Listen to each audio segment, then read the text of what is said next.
I went live and I'm about to sneeze as soon as I hit that button. All right. Well, good evening. Good evening from New York. Today I'm about to do my first stream in a long time. I don't know. I've been a little lazy with my streams recently. Ever since the SAT, did I even stream more than once? I don't remember streaming after the SAT. So if there was anyone waiting for me, I apologize to you. Today, I'm gonna do some reading on music. Now, there's this book, Music: A Subversive History, which caught my eye when I was at the bookstore a couple days ago. So I picked it up. The reason I was even looking for music books or the reason I was even in the bookstore in the first place was because I have a class this week that I'm teaching, where all of my students get to choose any book they want that has some relevance to modern music, some connection to modern music. So the theme is modern music, and the students in my class can just sort of figure out what they're like into. For example, they could be about like a certain biography of a specific musician, like Bob Dylan, for example, or like a memoir by Patti Smith. I literally picked this one up. This one's here. Should I let me switch over to the main video. Okay, yeah, like this book right now, which is highly acclaimed. I picked this one up as well because I heard a lot of good things about it, and I do love Patti Smith. So pick that up. So you could have biographies, you could have memoirs. You could also have, you could have like science, the science of music, right? There's like scientific studies about how music affects people and how that might have affected the development of civilization and stuff like that. So there's more scientific books about music. I guess that's not directly connected to modern music, but whatever. There could just be a book of interviews with musicians. There are books like that. And then books by genre, like jazz and rock and R&B and rap. There's so many books. So I was just right now it's very open-ended. In my class, it's something I'm experimenting with in my reading class, where the kids get to choose what they want to read, and we just do a bunch of activities based on that. So this is the book I chose. A couple reasons why. Ted Gioia? I don't know how to pronounce it. Feels silly. I don't know how to pronounce his name. But Ted G, okay, is a name I'd heard multiple times. Okay? And I also know that he's related to Dana Gioia, who is a poet. So I've heard their names multiple times. And Ted Gioia is a sort of very sort of established music critic, among other things. Like he's also a piano player, a jazz musician, etc. And so I just had like this sort of, I don't know, probably in the last couple of years, just like ongoing positive connotations. And I don't really know anything else beyond that. I just have this impression of him. So that partly made me want to keep up with it. Also, it was sort of, I think this book, they had multiple copies of it on the shelf. So that kind of, made me think, okay, this bookstore, which it's like a very reputable bookstore in Brooklyn, McNally Jackson. This bookstore where people who love reading come, specifically, laid out multiple copies of this book. So I was like, okay, so this must be selling pretty well. There must be a decent amount of demand for it. So that kind of helped.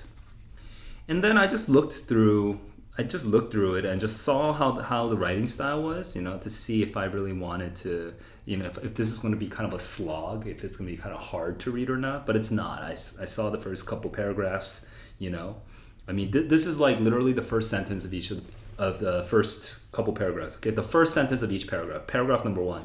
I'll admit it, period. Paragraph number 2. You may have similar notions about music history.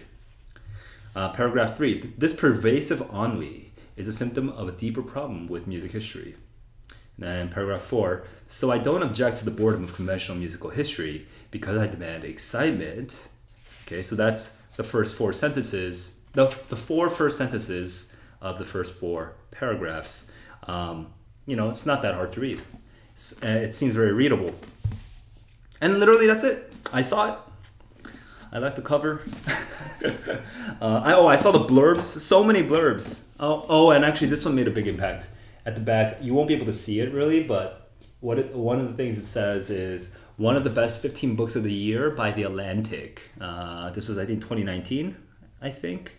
Right, but, it's kind of well loved. It got a lot of attention.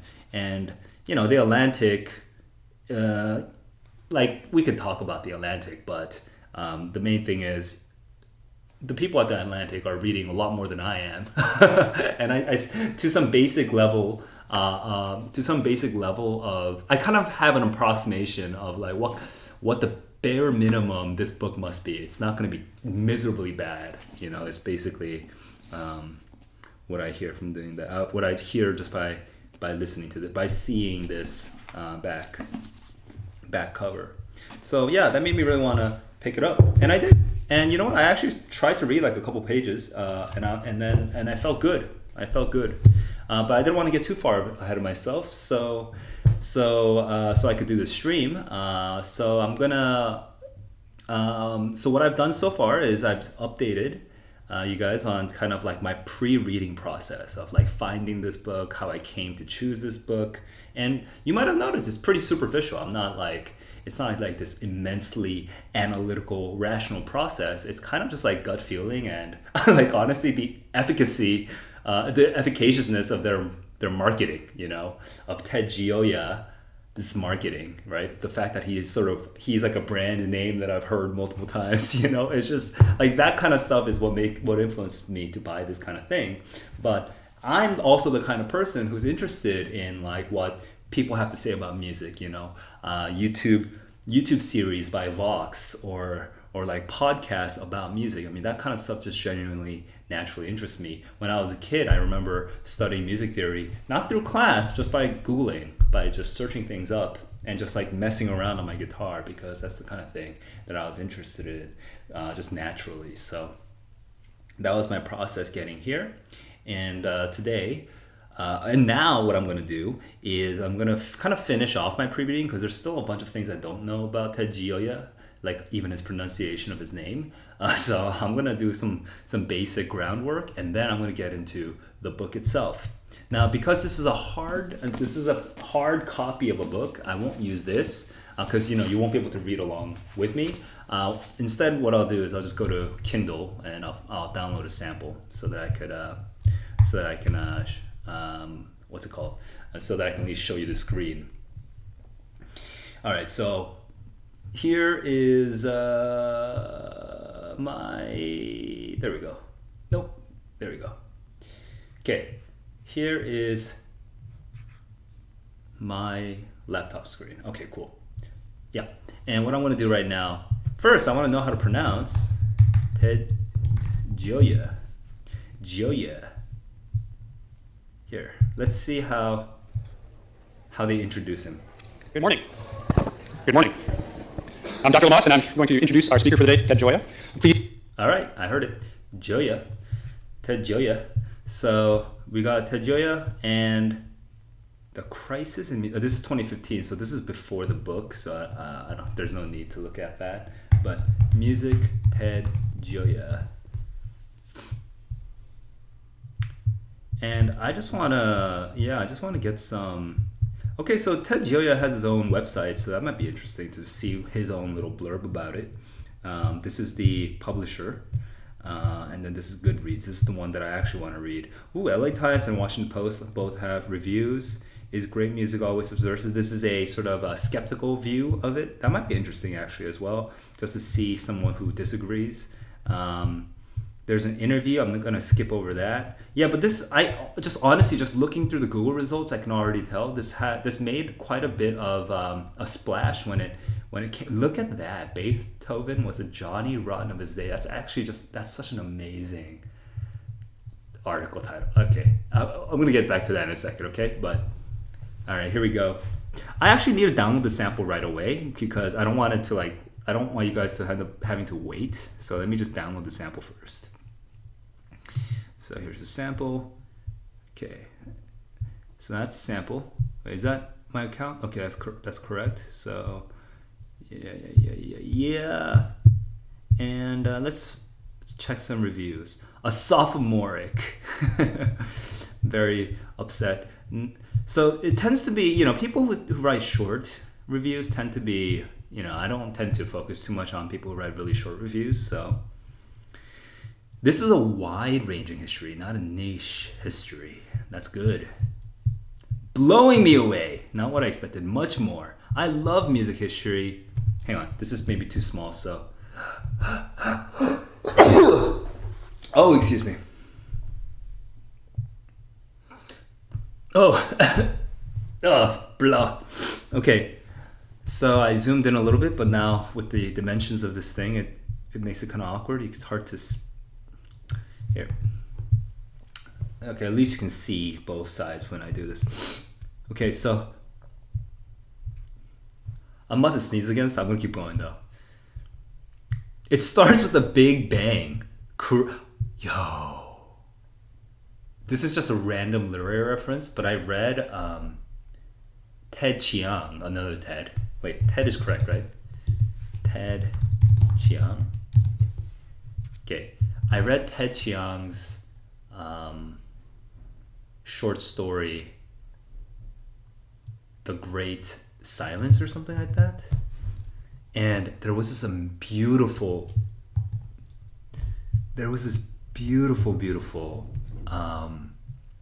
turn in that short story where he mentions the Om and then the Big Bang, and I'm just thinking about music and the Om and the Big Bang right now. Anyway, I'm getting a little ahead of myself, but I remember that, and that's such a great short story. I was teaching that to like 6th through like 8th graders, 6th to 9th graders, and it's not super hard. I totally recommend it. Let me just make sure. The Great Silence, was it? Yeah, it is The Great Silence. Yeah. Strongly recommend it. Anyway, moving on.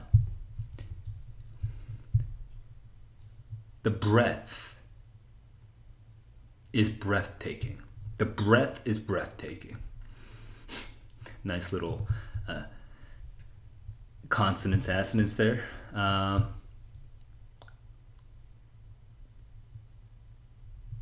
Okay, this is a little broad. I kind of want to have more of a human, emotional connection, but yeah, people knocked me out. Learned so much. Fascinating. Yeah. I surrendered halfway through. It's laborious. Okay. Yeah. All right. So anyway, Amazon reviews I don't tend to love as much, so I'm gonna move on. But cool. Got a couple quick glances.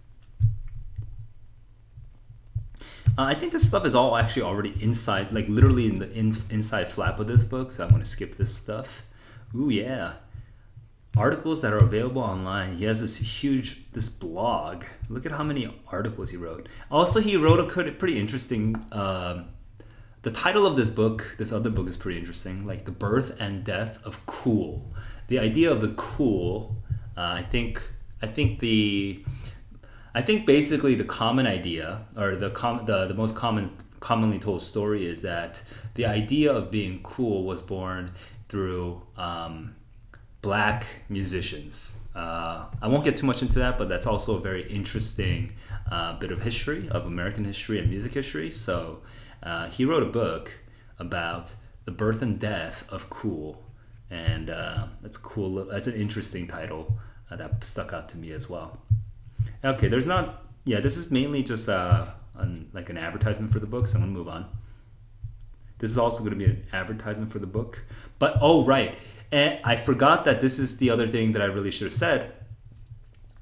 histories of music suppress the stories of the outsiders and the rebels. So what this book is about is it's about telling the history of music, not from like the Elvis Presley, I think is the sort of typical symbol of this. Not from like the people who took the subversive rebels ideas and then popularized it. Okay, so Elvis Presley, I think, is typically one of those common examples of the white guy stealing black music and making it more popular than if a black person were to do it, right? So Elvis Presley was kind of the assimilator. But Elvis Presley is a conservative force. He's like the symbol of, the mainstream acceptable society. And I think Ted Gioia's argument. Not only do I think, I actually know because I read the first couple pages. His whole argument is that music innovations and revolutions in music are basically always driven by the weirdos, the outsiders. So I think that would be such a fun thing to read. So that is what this is about. And so I want to get through this 4,000 year history. So yeah, it's going to be a while until we get to modern music, I guess. But we go from Sappho, the old famous poet from the Isle of Lesbos, to Sex Pistols, to Spotify. We get Johnny what's this? Rotten, Johnny Rotten. Okay, we get Johnny Rotten, but we also get Beethoven, so that'd be fun. Okay, Johnny Rotten is the frontman of the Sex Pistols in the UK. Pretty controversial figure in his day. Said a lot of scandalous things for British society. So we're gonna get into that in a little bit. I'm gonna double check the reviews here, see how I can whet my appetite.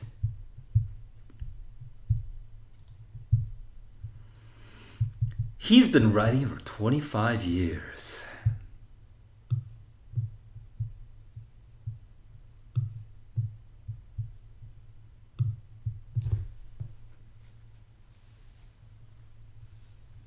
Interesting intellectual argument, but it's interesting to me, but I don't think that necessarily sets up my expectations of what I should be looking for in the book. But yeah, Kendra makes an interesting argument about how outdated the argument is, or how not timely the argument is. But I'm not so focused on the argument. I'm actually more focused on I just want to see the examples. Honestly, when I hear a claim like that the weirdos, the rebels, are the ones that made music what it is. Honestly, I have no skin in this game. I don't really care if he's right or wrong. I just want to know the stories. It'd be cool, like I'm not gonna write a PhD dissertation about this. So let's get into it.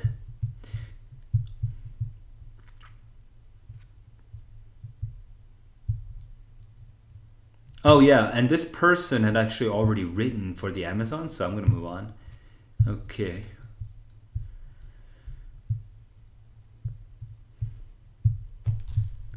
Let's zoom in a little so you can kind of follow along a little better.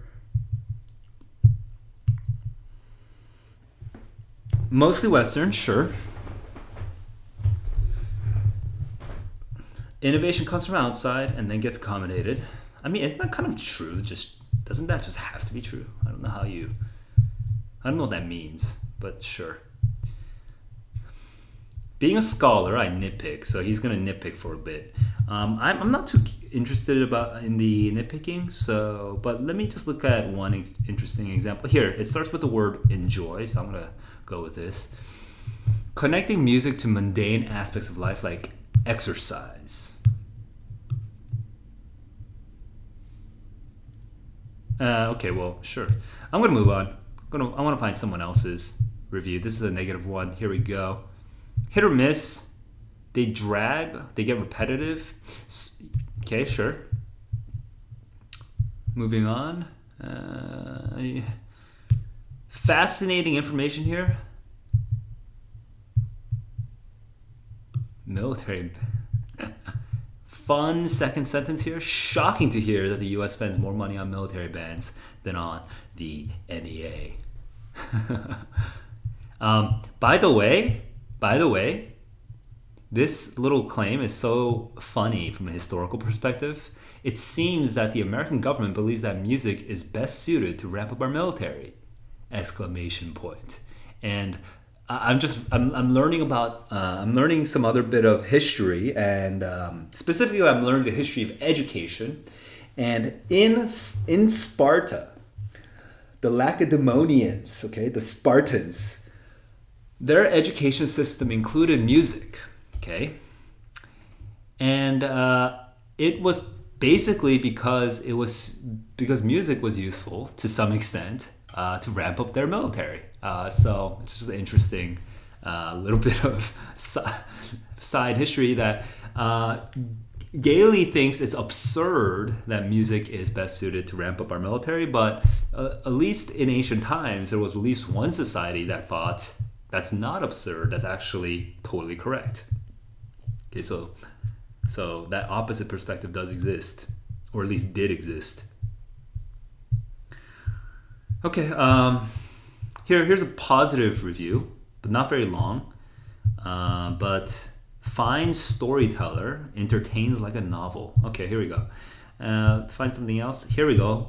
Positive and long one. Oh my. Sex, violence, subversion, disruption, science experiments, Plato's warnings, music, indeed. I'm a lifelong musician and student of music.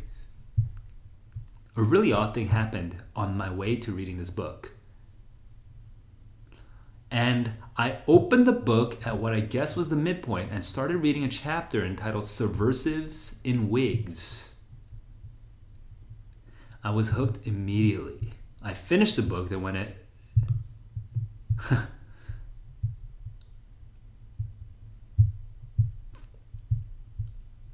Quotes. I love this kind of review. This is my shit. This is my jam right now, Rob Saunders. Thank you. Actually, I kind of want to see... I want to see what other things this guy has reviewed.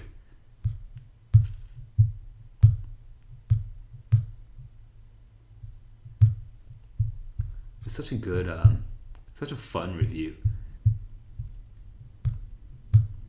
Okay. Nothing caught my eye, so I'm just gonna move on. But yeah.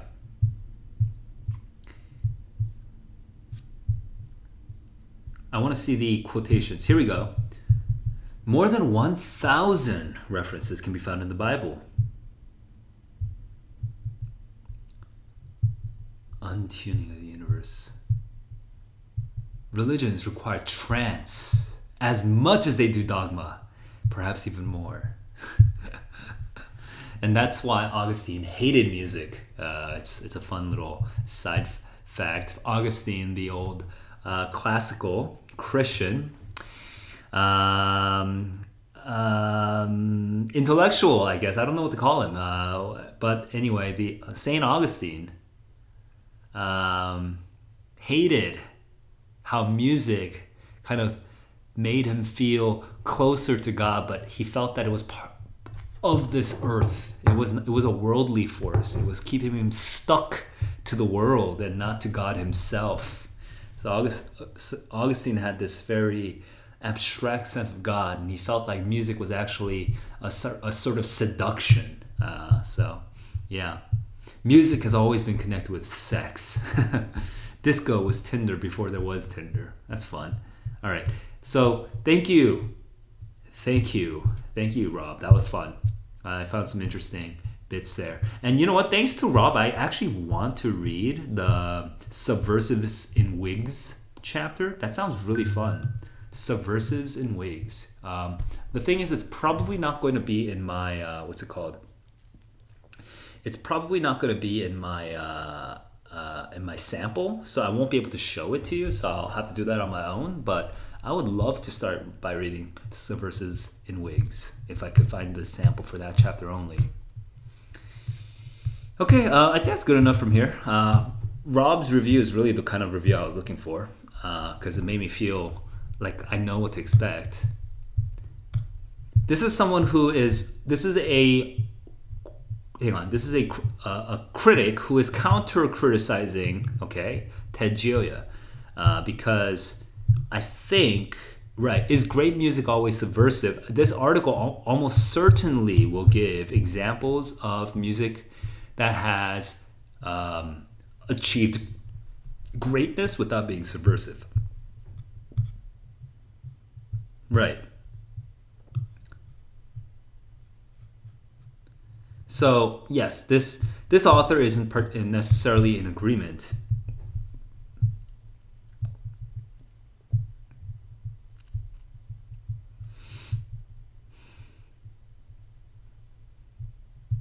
Okay. So what I'm getting from this, just by scanning this real quick, is that Ted Gioia is more of a pop writer.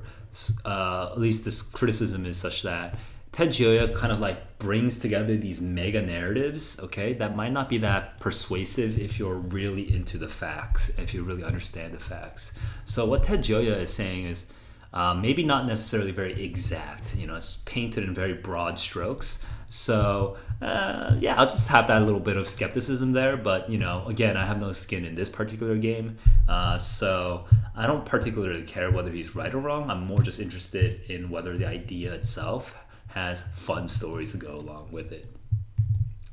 Gonna move on, and I love this. This headline.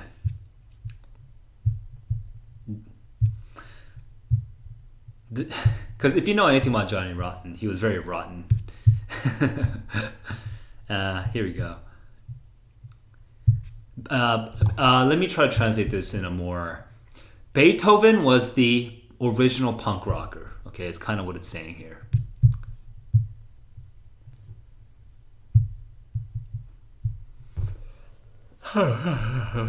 Excuse me.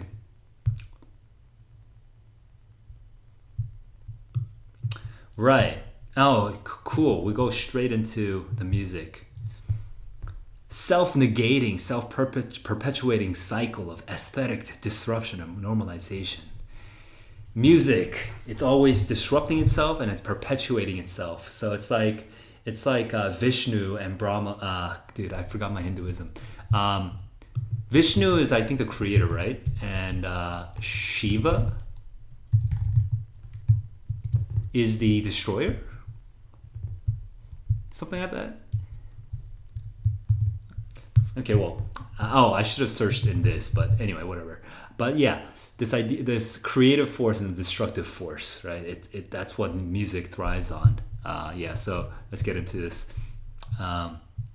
We have this idea of polyphony, chromatic harmony, swing time. These are all things that break the tradition. And at least I know what these are referring to. It's hard to define them right away. But these unconventional ideas, they become conventions. Yeah. By the way, side comment, I discovered a podcast pretty recently. It's called... actually, let me find it. Where'd I put it? Oh, excuse me. I'm so tired. It's called... Pop Unpacked or something like that. Poppity pop. Oh, I'm not subscribed to it. Where's my... Hang on. Let me find this. It's called Switched on Pop. Okay, Switched on Pop. Okay, so Switched on Pop is a really cool, really fun podcast. It gets into it includes like the history of these musicians that they profile, but it specifically gets into their songs and like why those songs are interesting from a musical standpoint, why those songs are so effective as pop music. So Switched on Pop, I highly recommend it. If you like music at all, if you want to kind of have a better vocabulary for describing what music is doing, such a great place to start. If I had that stuff when I was a kid, man, I would have gone insane with that. I would have gone crazy on that. Okay, here we go. Ted Gioia uses the familiar scheme.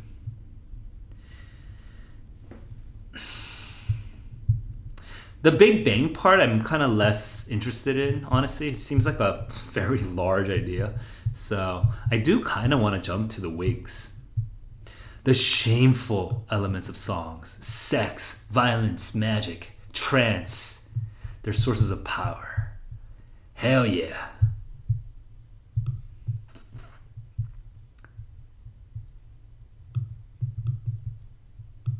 The Anglo-Saxon folk songs of the working poor, they gloried in sex and violence.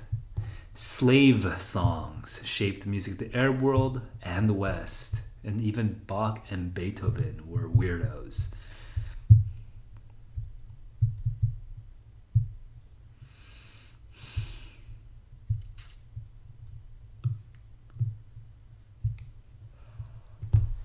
Oh.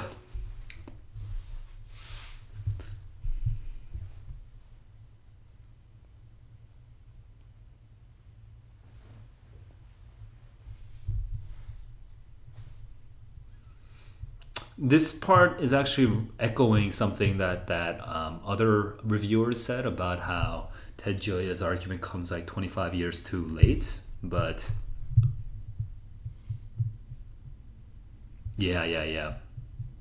So this whole paragraph basically makes the same argument, that Ted Gioia is kind of assuming that music historians don't accept how subversive the music history is, but actually they do. So that's kind of the argument here.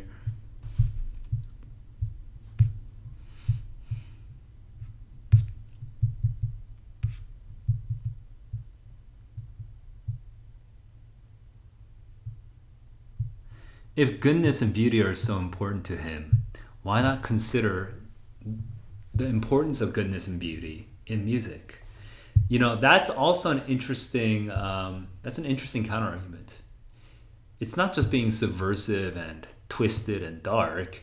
It's also pursuing beauty. That's what music is made up of. So it's not just Shiva. It's also Vishnu.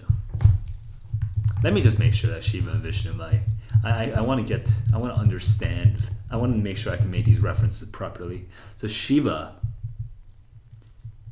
is the great god. So is this the Brahma? Is this the same guy as the Brahma? I always get confused. No, Shiva is the destroyer. Okay, yeah.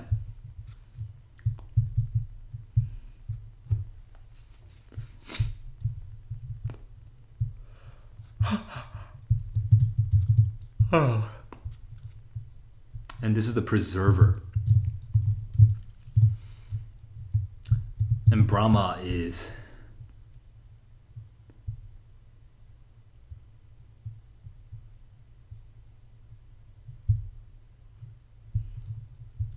the creator? I'm not sure, actually. I'm kind of lost.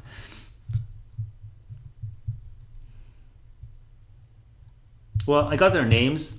It's not like I'm going to really understand Hinduism in 20 seconds. So let's move on. That is the pre-reading. Okay, so I'm about to get into the Kindle Sample. I need to pull that up on my Kindle. So let me show you my Kindle screen now.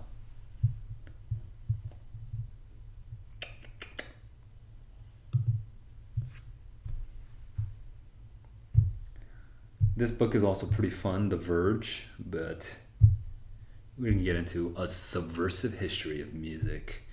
Okay, and let me make this more appropriate for YouTube. All right, here we go. And let's see which chapters we have actually.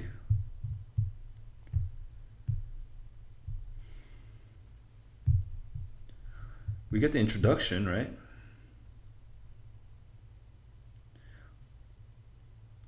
This is actually we get multiple chapters. We get chapter 2.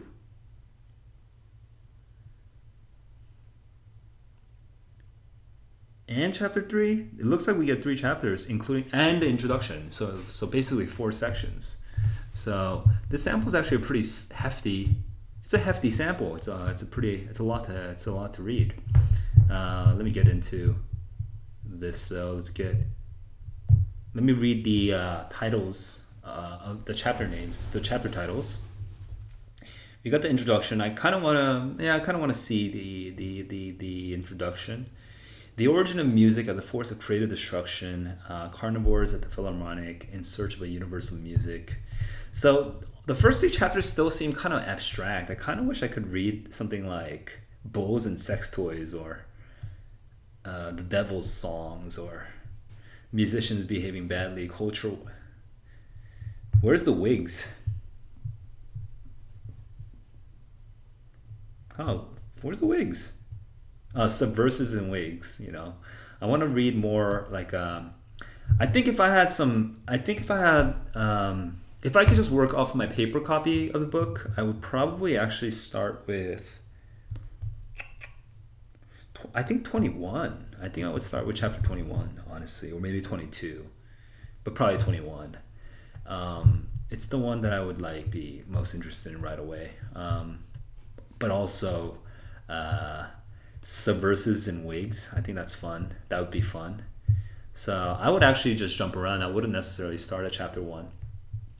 But since this is a sample and I can only work within the sample, I'll just read the introduction to maybe chapter 1 here with you guys, and then leave you guys to make up your own mind whether you want to read this or not. All right, here we go.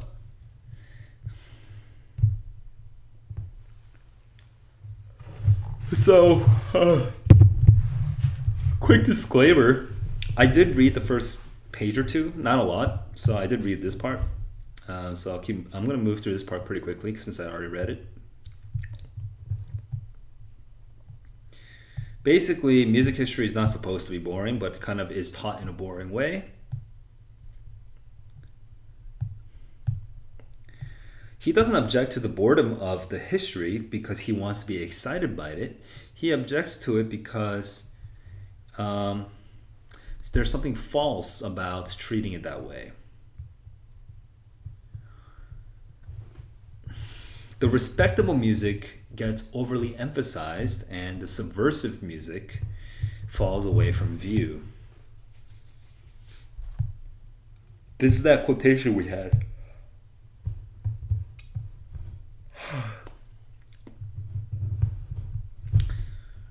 Essential elements of music considered disreputable or irrational. Sexuality, magic, trance, alternative mind states like drugs, healing, social control. I think he's talking about the religion here in this case. Generational conflict, political unrest, violence, murder. Yeah. So maybe his thesis is wrong, right? Maybe he's talking about how people ignore this too much. But are there other books that told the same stories, the same stories that Ted Gioia has told? If not, then I'm thankful for this book.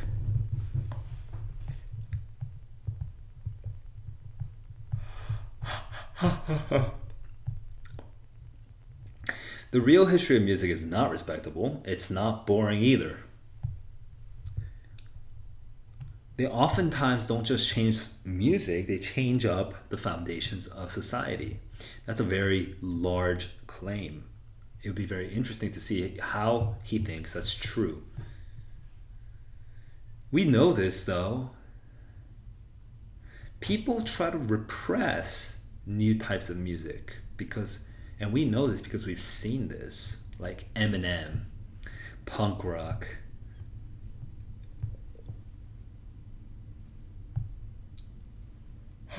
Yet the same thing has been happening since the dawn of human history. It's not a recent phenomenon. Parents want sanitized music appreciation, purified music making, rude, vulgar.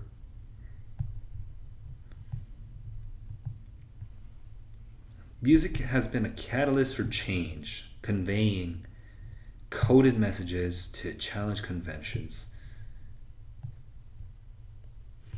Freedom of song has been as important as freedom of speech, and far more controversial. It's an interesting soundbite. Freedom of song is as important as freedom of speech. Nice little turn of phrase there.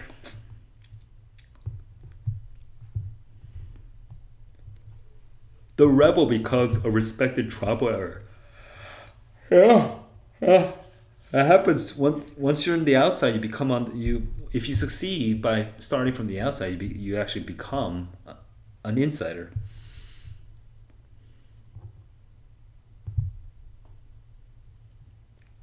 Gyrating Elvis Presley hips. Those are dangerous hips.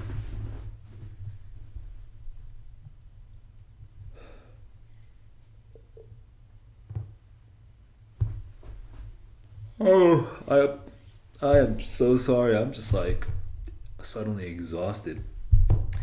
But this is interesting because we're talking about how Elvis Presley is actually a subversive, which it rubs against my prejudice, against what I was saying earlier.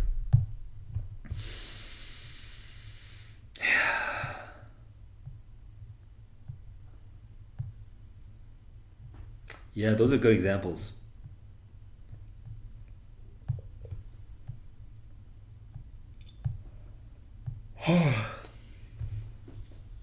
Music happens from the bottom up, outside in, not the other way around.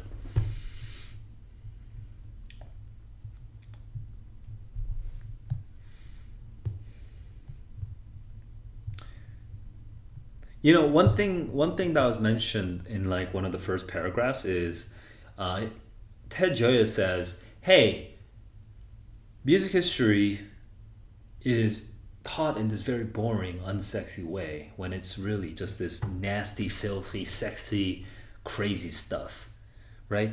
Next time you go to a concert hall and you're watching like you're listening to classical music, take a look around and see how many people are sleeping," is what he says. And it's an interesting, right? I think that's a good image to clarify what Ted Gioia's sort of railing against. He's railing against this idea of listening to like Beethoven as if he's a sort of normal kind of person who wrote normal kind of music. Beethoven wasn't normal. He wasn't writing normal music. So let's get into the history to find out why he was such a crazy guy, right? That's kind of the angle. And I'm curious. I want to know, because to me, Beethoven seems kind of like normal music. So what was the crazy stuff? What was the weird, twisted, sexy, violent stuff that was in Beethoven's music?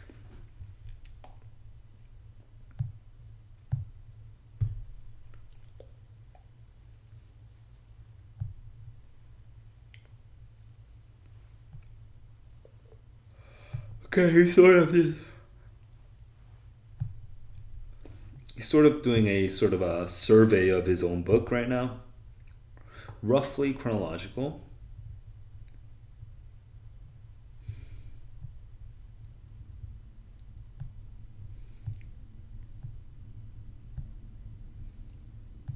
Shameful and powerful.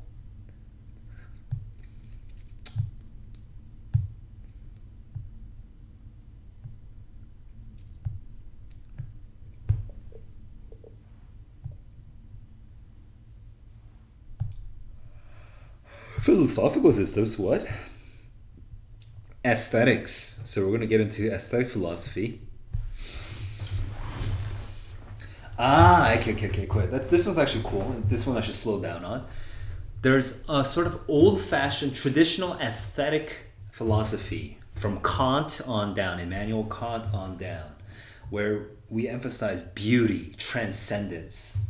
I think I'm right about Kant. I'm not a philosopher, so I don't remember if that's correct, but I feel like Kant on down is about beauty and stuff like that, right? So that's tradition. That's traditional philosophy. In fact, that's the same thing that the New York Times reviewer said at the very end of his review. Okay, why don't you focus on goodness and beauty, right? That's what the New York Times reviewer said. Well, he's saying this old concept is going to be found wanting. It's lacking. It's lacking. It's weak. So we need to have a better aesthetic philosophy to capture how music really is.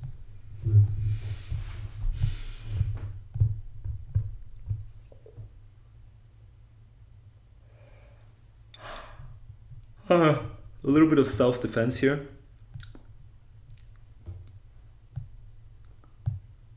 Okay, I'm not so interested because I'm not here to attack him, so I don't need to really hear his defense so much. And I'm not that curious about what the other people's charges are, their attacks are. So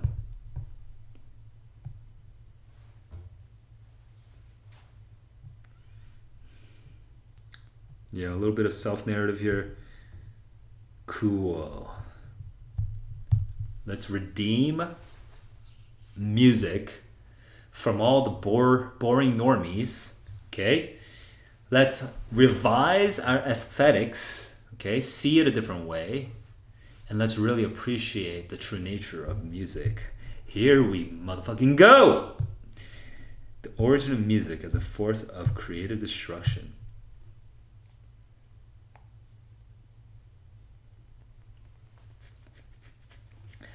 The biggest downbeat in bar one. It feels a little cliche, but it's also a little creative. And I don't know. I like it. I like that image. Sure, why not? The Big Bang, the first big downbeat. Sure, why not?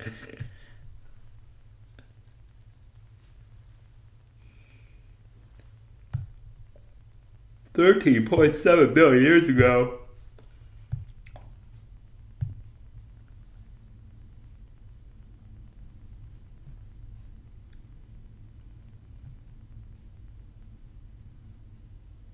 Cosmic background microwave radiation.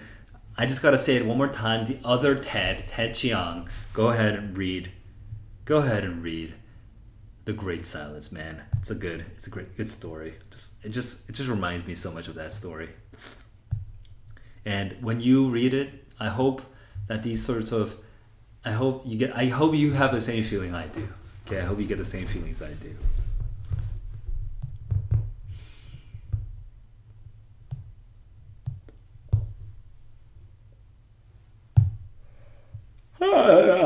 So tired. Why am I not interested in this?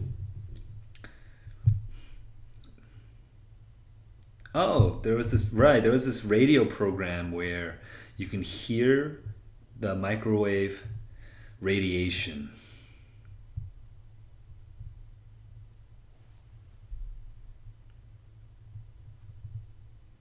The Nada Brahma. The world is sound. The Om. We get the Om again. Shiva. The Bang.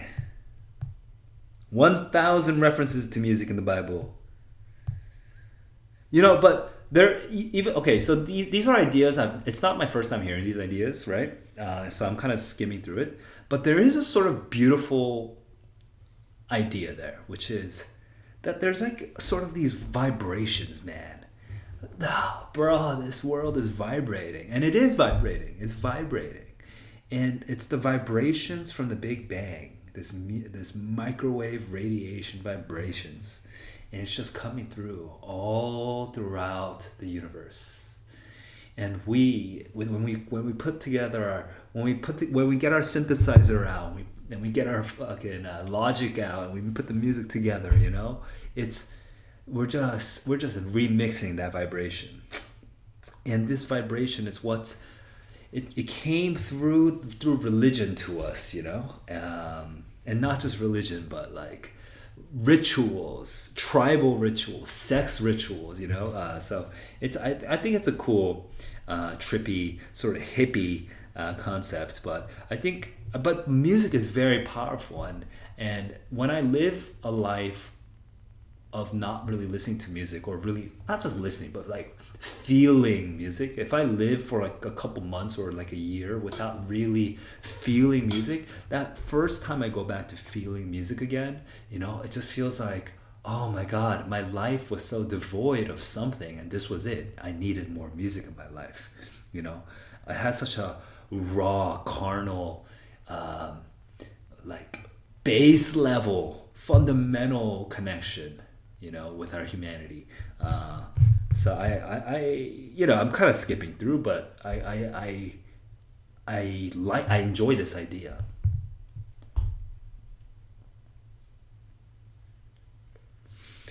Sometimes music is destructive, sending the walls of Jericho tumbling.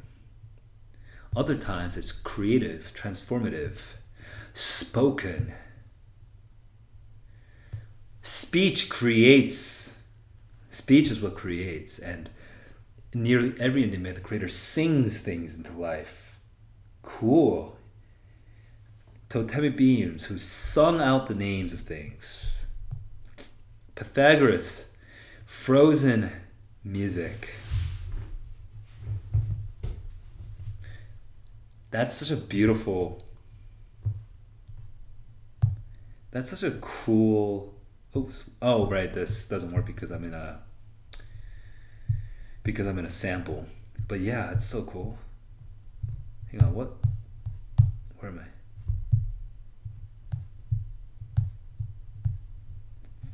I? This chapter is actually way cooler than I was expecting. But yeah, Pythagoras turns to his students. He holds up a stone and he says, "What is this?" And then the kids were like, "It's a rock." And he's like, "This is frozen music, kids."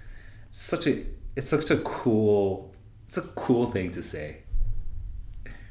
It's a cool thing to say, honestly. I fucking love it. This is frozen music. I'm going to share this with my students in my class. This is such a cool sentence.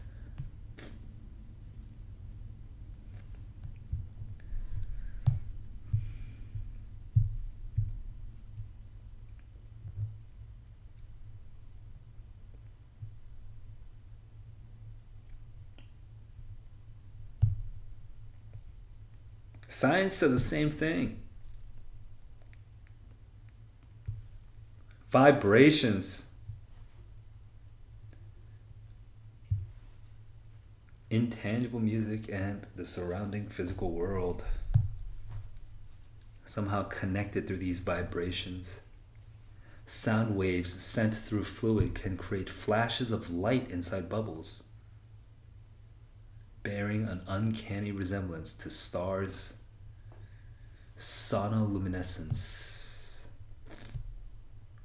That is actually a little crazy. I kind of want to know more about. Oops.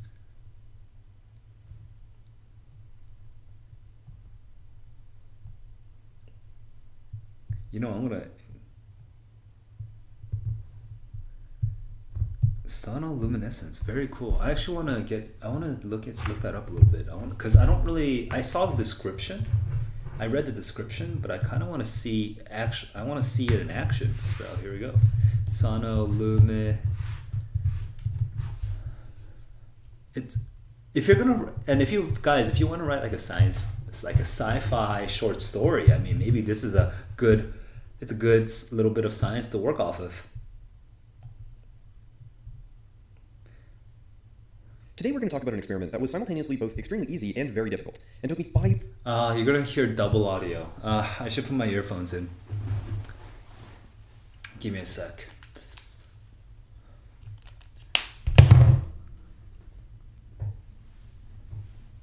Dude, the age of YouTube, man. You can like literally see the thing that we're talking about right away because there's so many people who've put all this stuff out on YouTube. I love it. Love it. All right, here we go. Where's my okay, yeah, I'm connected. Let's see. Can I hear it? Years of messing with it to finally make it work. And to be honest, I think it's some of the finest wizardry we've done on this channel. It involves some of the most interesting physics I've ever worked with, and produces conditions that over the span of a fraction of a millisecond range from potentially minus 269 degrees to upwards of 10,000 degrees. Okay, I'm sure. So what on earth am I talking about? This is a flask of plain reverse osmosis water. There's nothing else in it. No dye, no other chemicals, nothing. Stuck to the bottom is an ultrasound transducer. Basically a special plate that will vibrate at whatever frequency we drive it at. The more power we put into it, the stronger those vibrations get. We need to drive the transducer at the resonant frequency of the flask. Think of this like how an opera singer breaks a wine glass. If you hit the resonant frequency, it will vibrate in response very strongly, and in the case of a wine glass, eventually explode and break. With everything tuned and the strength of the vibrations perfectly set, we suck up a very small amount of water and let a drop fall back into the flask from an inch or two above. When the drop hits the water, a little bubble is formed and shoots down into the flask. But then something weird happens. Rather Okay. than floating back to the surface or popping, it just sits mid-water, suspended by the vibrations. This is the Crazy. same way that acoustic levitation works in air, but using a bubble underwater instead of a piece of styrofoam. Okay. Now all we do is turn up the strength of the vibrations a bit until we hit this sweet spot between trapping the bubble and popping it. Finally, we turn off all of the lights in the room. After a few seconds, as your eyes adjust, if you look where the bubble is, you'll see the damn thing is glowing. It looks as Wow. though somebody has plucked a star out of the sky and contained it in the Oh. flask. It's really quite beautiful. But of course, our bare caveman eyeball can't compete with a hunk of silicon, so a 2-minute exposure with my DSLR and you can see the glowing bubble clearly as well as the flask. Remember, there's no dye or chemicals making this glow. All of the Okay. energy for the glow comes directly from the sound waves we're sending through the flask. This is appropriately called I wanna know sonoluminescence, why. or light from sound. In It's this because of video, we're going to go through vibrations? how I did this, as well as why it took so long to make it work, even though the setup itself is actually really straightforward. We're also going to look at how this glow happens, as up until now, 13 different theories have been proposed to explain the glow, and to this date, 13 not everybody agrees. theories, and Of to this those day, not everyone 13, agrees. most have been largely agrees. disproven, Oh, so but it's there are very still complicated. fervent supporters of even those that most agree are incorrect. Okay, crazy. All right. Honestly, that was so worth it. It was so worth it to see what we're talking about. That's such a crazy phenomenon. Anyway, yeah. Sonoluminescence. Sonoluminescence. Okay. Cool stuff, guys. Let's go. Ah, my hair is like flopping around. I think I've already tied my hair like 3 times on this video. I gotta get a new hair tie.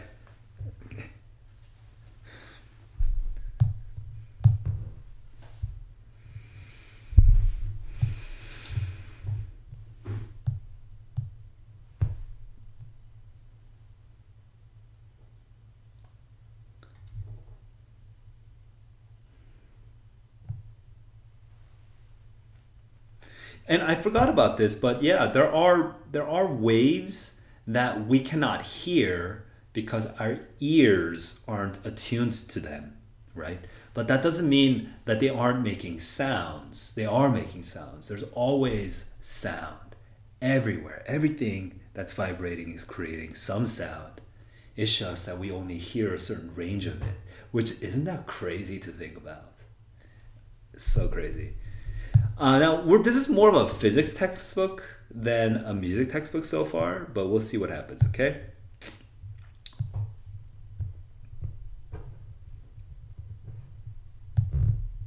So one thing you might notice is that I read pretty quickly, and this is not always true. Sometimes I slow down a lot. If you watch my Romeo and Juliet stream, you'll notice I slow down quite a bit, but I also speed up quite a bit depending on where I am.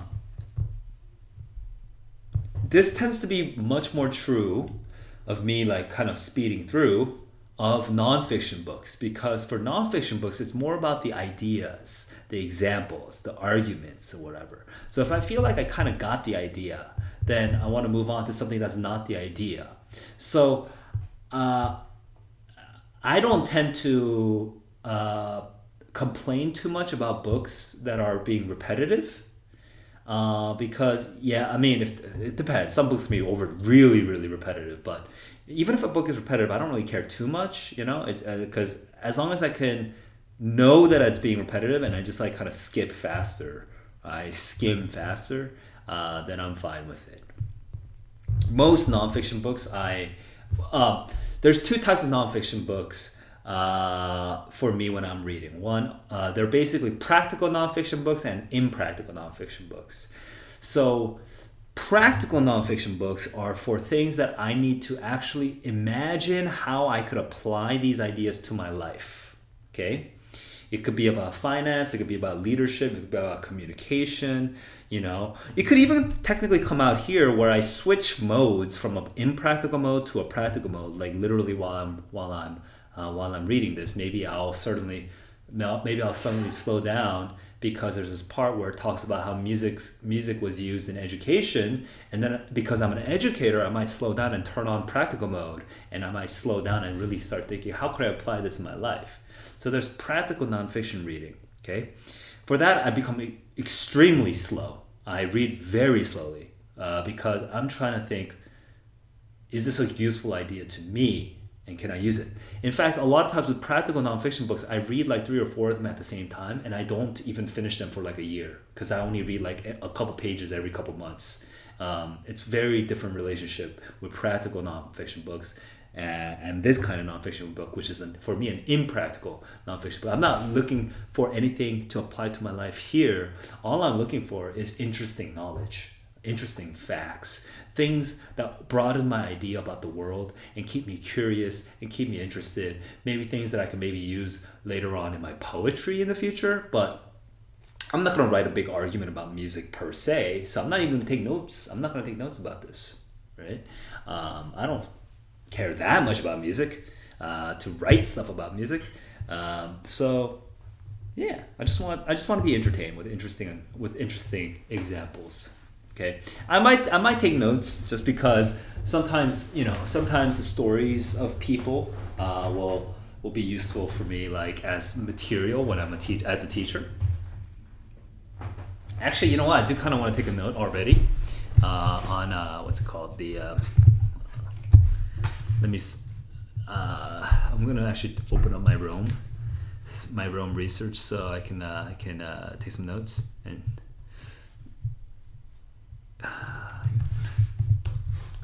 But this is kind of personal, so I have to only show you exactly what I want to show you.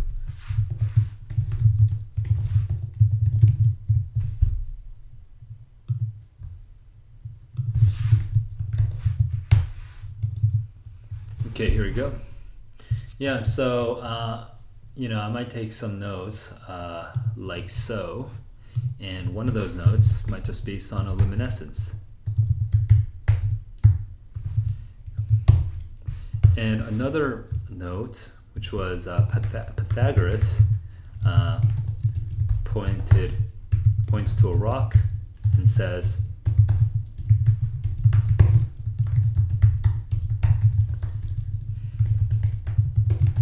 that's just such a cool little example.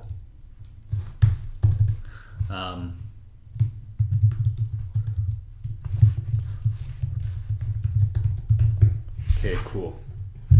Yeah, you know what? Might as well take some notes, just so I can actually remember some of this stuff for future interesting examples for my future lectures.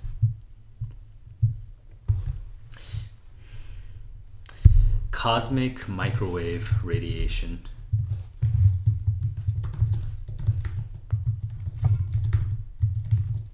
That was also an interesting idea. All right. Back to the book though.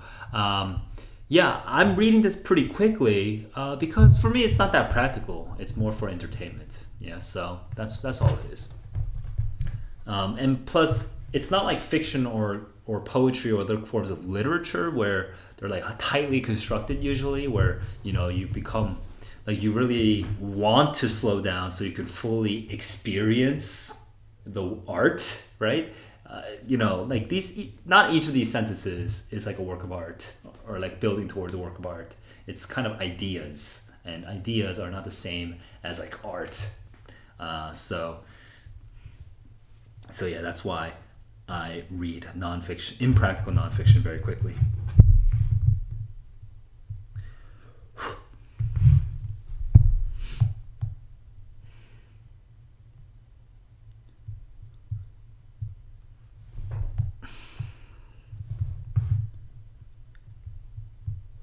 I'm very, very tired right now. I lost track of my page. Where's my page? Okay, here we go.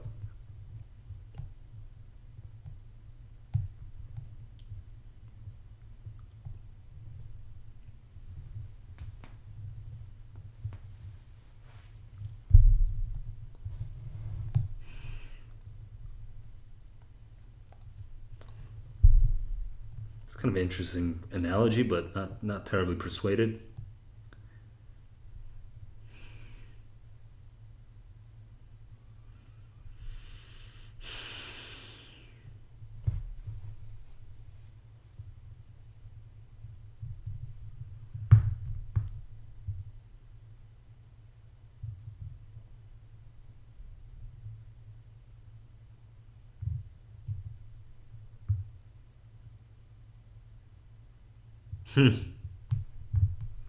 That's cool.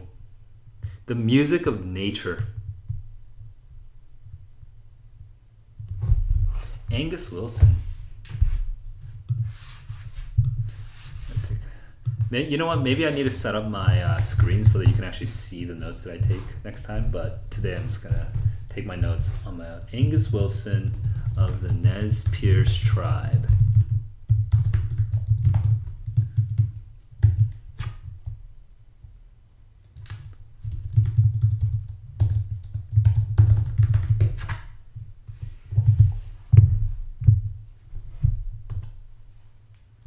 Trees, bushes, and grasses can be identified by their songs.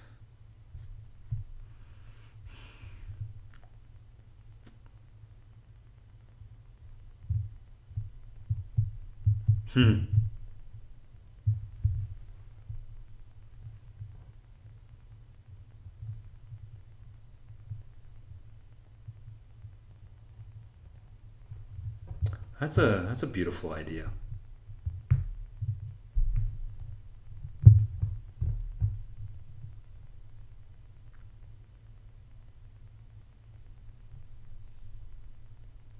Meditative. Yeah. Yo, that's so cool.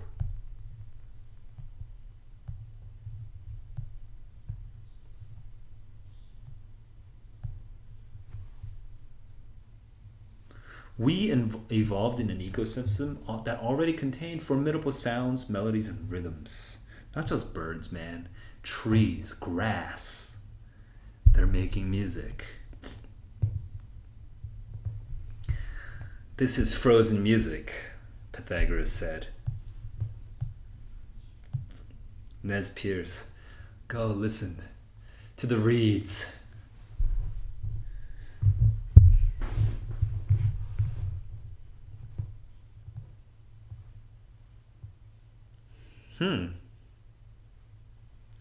Right, the songs and dances of hunting societies often mimic the sounds and movements of the animals they hunt.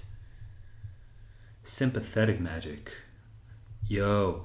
Yeah, and this reminds me of another book I read, Of Wolves and Men by Robert Castro. I forgot his name. But we speak about the North American tribes, okay? And about how they embody the wolf and worship the wolf and kind of coexist with the wolf, and there's a lot of great examples of. It doesn't talk that much about music in that book, but I'm just imagining. I have all these images that come to mind because of that book. Buffalo dance, the elephant music, the turtle hunting, a possum dance. Yo, yeah. That's actually really cool. It's a cool idea.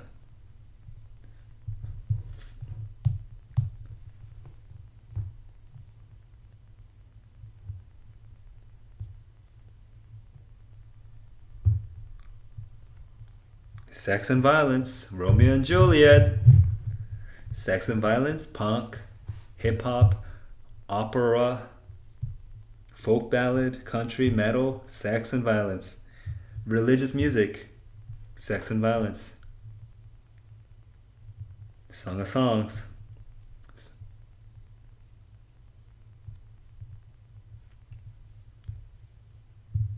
Charles Darwin saw sex as the source of all music making, mating calls.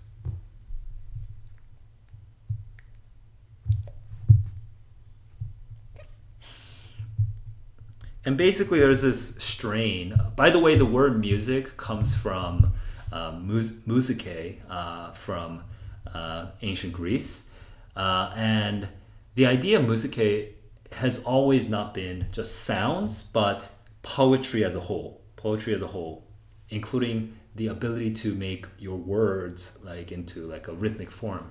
And so there's this sort of other idea that poetry is basically sexual selection, evolutionary speaking. People, we write poetry just to get laid, to make babies, and the more successful we are, the more babies we have, and that's why evolutionarily, we always have some people who are who's going to be creative with their words.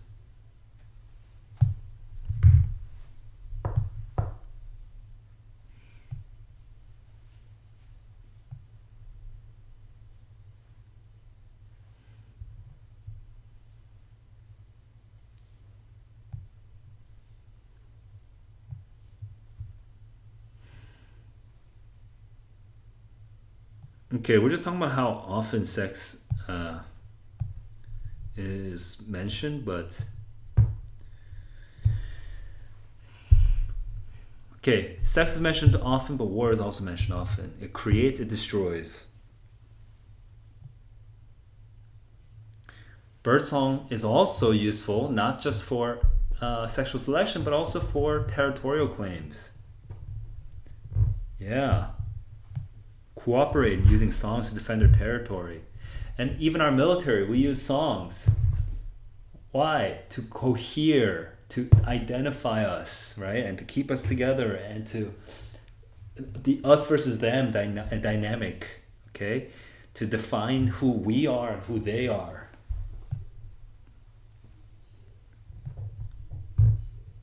And apparently birds do the same thing, which is crazy.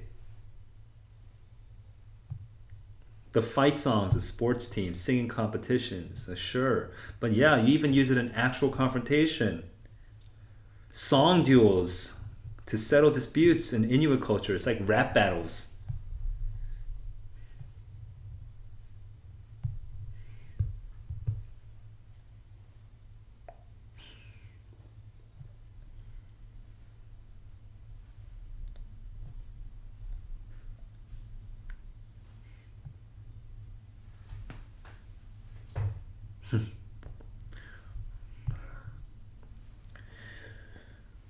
Which one is the main one? Is it sex? Is it violence? Is it creation? Is it destruction? We don't need to choose. It's both.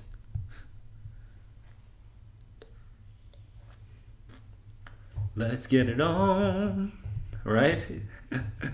But it can also be the military use. I don't know what you've been told, right? So we get both sides. They're flip sides of the same coin.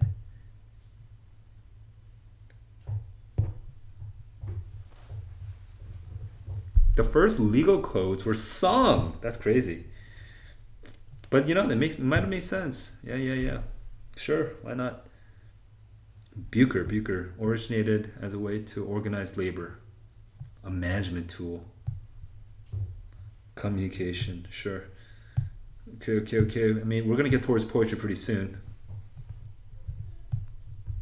A bear's thigh bone. In the femur, there were 4 holes. Bone flutes. 43,000, 82,000 years old. So it could be like 60,000 years old.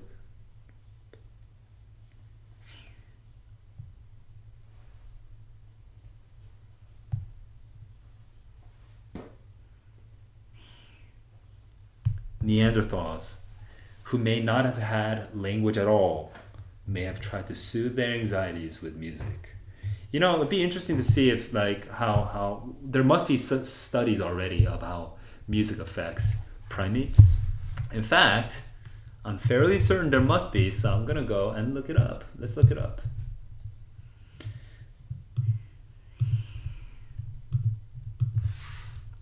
Do primates respond to music?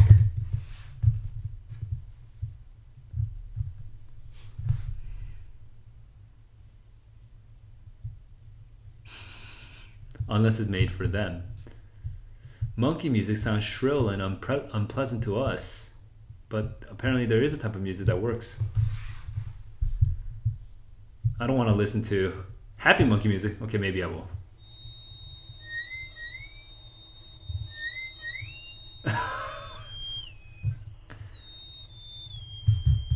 Interesting. It kind of is musical though.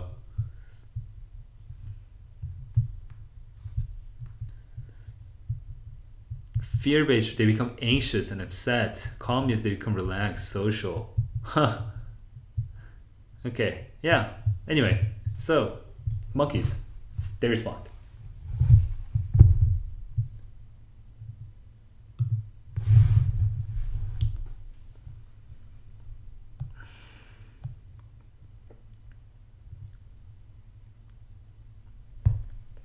Oh, I kind of remember these titles.